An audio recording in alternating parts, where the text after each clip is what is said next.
వివిధ ప్రాంతాల నుంచి వచ్చిన పెద్దలకి, కేజీఎఫ్ వ్యవస్థాపకులు కుసుమ కుమార్ గారికి, అలాగే సోదరుడు మిత్రుడు కేఎంకే అధినేత మురళీకృష్ణ గారికి, ఈ కార్యక్రమానికి విచ్చేసినటువంటి వివిధ రాష్ట్రాలు, వివిధ ప్రాంతాలు, వివిధ దేశాల నుంచి వచ్చినటువంటి సహచర సాటి కమ్మ సోదర సోదరీమణులందరికీ నా నమస్కారం. ఈరోజు ఎంతో వ్యయ ప్రయాసలు కోర్చి కుసుమ కుమార్ గారు అందరినీ ఒక వేదిక మీదకి తీసుకురావటం అభినందించదగ్గ విషయం. మనం గడిచిన చరిత్రలో ఎన్నో దశలలో, ఎన్నో సందర్భాల్లో ఎన్నో ఇబ్బందులు ఎదుర్కొన్నాం. మరీ ముఖ్యంగా గడిచిన 5 సంవత్సరాల్లో ఏం జరిగిందో మీ అందరికీ తెలుసు. నేను వేదిక మీద ఉన్నటువంటి గన్నవరం శాసనసభ్యులు యార్లగడ్డ వెంకట్రావు గారు, అట్లాగే లావు కృష్ణదేవరాయలు గారు నరసరావుపేట పార్లమెంటు సభ్యులు, మేము ముగ్గురం కూడా అటు వైసీపీ పార్టీలో ఉండి ఆ విధానాలు నచ్చక ఈ ఎన్నికల్లో తెలుగుదేశం పక్కకు వచ్చి మళ్ళీ రెండవ పర్యాయం గెలవటం జరిగింది. దానికి ముఖ్యంగా చంద్రబాబు నాయుడు గారు, లోకేష్ బాబు గారికి ధన్యవాదాలు తెలియజేస్తూ, ఇందాక మాట్లాడిన ప్రతి వక్త అమరావతి గురించి ప్రస్తావిస్తూనే వచ్చారు. కానీ నేను అటుపక్క ఉన్నప్పటికీ మొట్టమొదట శాసనసభలో బిల్లు ప్రవేశపెట్టే విషయం ఏ ఒక్కరికి తెలియదు.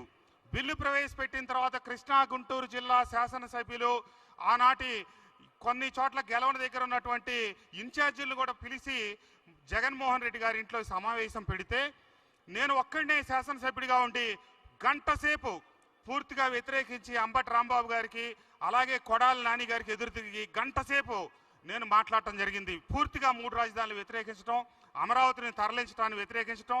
నా పక్కనే యార్లగడ్డ వెంకట్రావు గారు ఆ రోజు కూర్చోన్నారు. గంట తర్వాత ఆయన చెప్పారు, కృష్ణప్రసాద్ గారు ఇక్కడ ఎవరు మాట్లాడట్లా, మీరు ఒక్కళ్ళే గంట నుంచి మాట్లాడుతూ ఉన్నారు.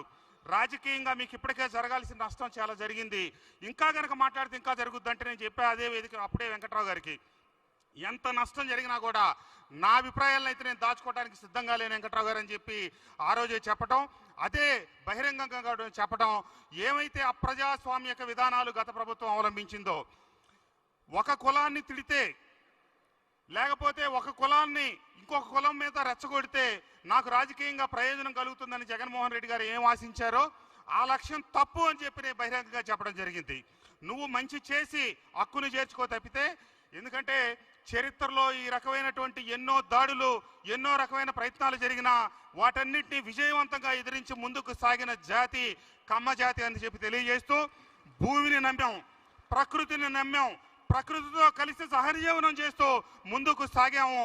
అందరిలో సమాజంలో ఉన్న వివిధ వర్గాలను కలుపుకొని ముందుకెళ్ళాము తప్పితే ఎక్కడా దోపిడీలు చేయలేదు, ఎవరి శ్రమని దోచుకోలేదు. కాబట్టి ఈ రోజున జగన్మోహన్ రెడ్డి గారు ఎంత బురద చల్లాలన్నా, ఎంత ఈ సమాజానికి అప్రదిష్ట తీసుకురావాలన్నా కాదు అని చెప్పి చంద్రబాబు నాయుడు గారి నాయకత్వంలో 164 సీట్లు గెలుచుకున్నామంటే ప్రజలు ఇచ్చిన తీర్పు అని చెప్పి ఈరోజు మనం అందరం భావించాలి.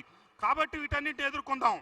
కానీ ముఖ్యంగా కమ్మ సమాజం గుర్తుపెట్టుకోవాల్సిన కీలకమైన సమయం ఇది. ఏంటంటే అది చరిత్రను ఎప్పుడూ మర్చిపోకూడదు. తొలిసారిగా చరిత్రలో వలసలు ప్రారంభమైంది 400-500 సంవత్సరాలకు పూర్వం. ఎప్పుడో కమ్మ జాతి అనేది కృష్ణా గోదావరి జిల్లా పరివాహక ప్రాంతంలోనే ఉంది మంది. కానీ తొలి వలసలు ప్రారంభమైనప్పుడు, ముస్లిం దండయాత్రలు జరిగినప్పుడు ఆ రోజు మన వాళ్ళు తమిళనాడుకి వెళ్ళారు, లేకపోతే కర్ణాటకలకు వెళ్ళారు, మెల్లిమెల్లిగా చిత్తూరు, నెల్లూరు జిల్లాలకు కూడా వెళ్ళారు కృష్ణా గోదావరి పరివాహక ప్రాంతాన్ని వదిలిపెట్టి.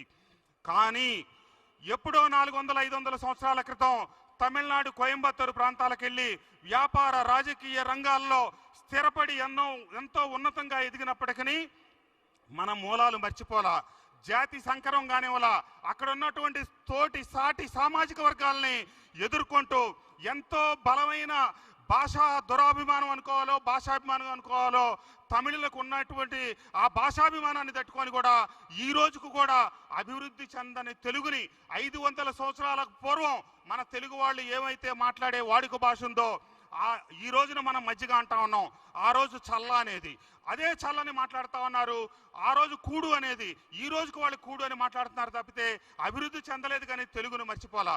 కాబట్టి మనం గుర్తుంచుకోవాల్సింది ఏంటంటే ఆ రోజు రాజుల దండయాత్రలకి వలసలు మొదలైతే తర్వాత కాలంలో మనం నీటిని నమ్ముకొని నిన్న రేవంత్ రెడ్డి గారు చెప్పినట్టు పరివాహక ప్రాంతాలకు వలస వెళ్ళాం. తర్వాత ఎన్టీ రామారావు గారి పుణ్యం అంట హైదరాబాద్కు వలసలు పెరిగినాయి. తర్వాత చంద్రబాబు నాయుడు గారి పుణ్యం అంట ప్రపంచ దేశాలన్నిటికీ వలస ప్రారంభించాం. ఈ రోజున మన మూలాలు ఉన్న ఆంధ్రప్రదేశ్ కంటే కర్ణాటకలో ఎక్కువ ఉన్నారు, తమిళనాడులో ఎక్కువ ఉన్నారు, అమెరికాలో ఎక్కువ అవుతా ఉన్నారు మన జనాభా. కానీ దురదృష్టకరమైన విషయం ఏంటంటే అమెరికాకి వెళుతున్నటువంటి తెలుగు వాళ్ళు భాషను మర్చిపోతే బంధం పోతా ఉంది. భాష ఉన్నంత వరకే మన బంధం. మన అన్న ఎన్టీ రామారావు గారు చెప్పిన తెలుగు ప్రాముఖ్యతను గురించి ఈనాటి వెంకయ్య నాయుడు గారు చెప్తా ఉన్న, లేదా మన దివంగత రామోజీరావు గారు చెప్పిన భాషే మనకి బంధం.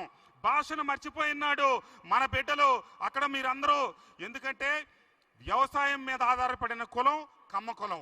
కానీ మారిన పరిస్థితులు, దేశ పరిస్థితులు, అభివృద్ధి చెందుతున్నటువంటి పరిస్థితుల్లో మనం ఈరోజు వ్యవసాయం మీద ఆధారపడడం తగ్గింది. గ్రామాల్లో ఒకప్పుడు కళకళలాడినటువంటి మన పల్లెలు, మన ఇళ్ళు, మన సావిళ్ళు అవన్నీ కూడా ఈరోజు పల్లెలకు వెళ్తా ఉంటే వెలవెలపోతా ఉన్నాయి. వచ్చే 20-25 సంవత్సరాల్లో పల్లెల్లో మన జనాభా నిష్పత్తి కేవలం 1-2% చేరే అవకాశం ఉంది. ప్రధానమైనటువంటి ఈరోజు కేజీఎఫ్ సమావేశం పెట్టుకోవాలంటే హైదరాబాద్ వేదిక అయింది, కానీ మన గుంటూరు విజయవాడ వేదిక కాని పరిస్థితి.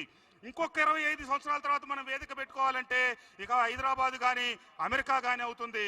అమెరికాలో ఉన్నటువంటి తెలుగు కమ్మ వారందరూ కూడా గుర్తించాల్సిన విషయం ఏంటంటే మన బిడ్డలకి ఎట్టి పరిస్థితుల్లో 20-30 సంవత్సరాల కంటే ఈరోజు పరిస్థితి మెరుగుపడింది. కానీ తప్పకుండా తెలుగు నేర్పించండి, మన మూలాలు తెలియజేయండి, మన పెద్దలు విజయాలు తెలియజేయండి అని చెప్పి తెలియజేస్తూ నా ముందు మాట్లాడిన కొంతమంది వక్తలు చెప్పారు, కొంతమంది పోస్టులు ఇవ్వడానికి పోస్టులో తీసుకోవడానికి ఇబ్బంది పడతా ఉన్నారని.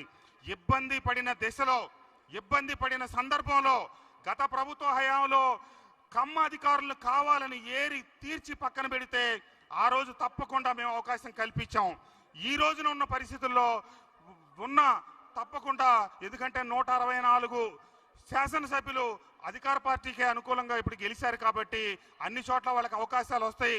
తప్పకుండా అవకాశాలు కల్పిస్తామని చెప్పి తెలియజేస్తూ అందరూ ఐక్యంగా ఉండాలని, మనం ఎదుగుతున్న సమాజం కాబట్టి అద్దాల గదిలో ఉంటే రాళ్ల దెబ్బలు తప్పవు కాబట్టి అందరినీ కలుపుకుంటూ, అన్ని సమాజాలని కలుపుకుంటూ, ఒకనాటి మన పెద్దలు సమాజంలో ఉన్న భిన్న సామాజిక వర్గాలతో కలిసి ముందుకు సాగాం కాబట్టి అదే ఐక్యతతో మనం ముందుకు సాగాలని. మన సమాజంలో అసమానత్వం ఎక్కువ ఉంది.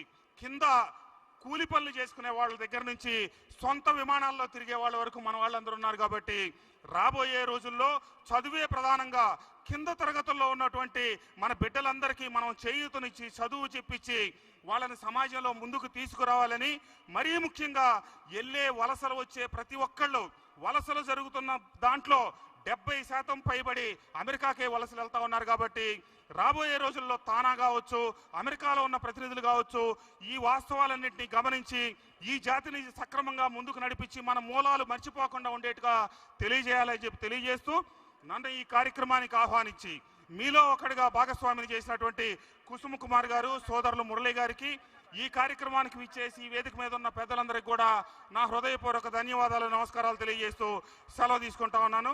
జై హింద్.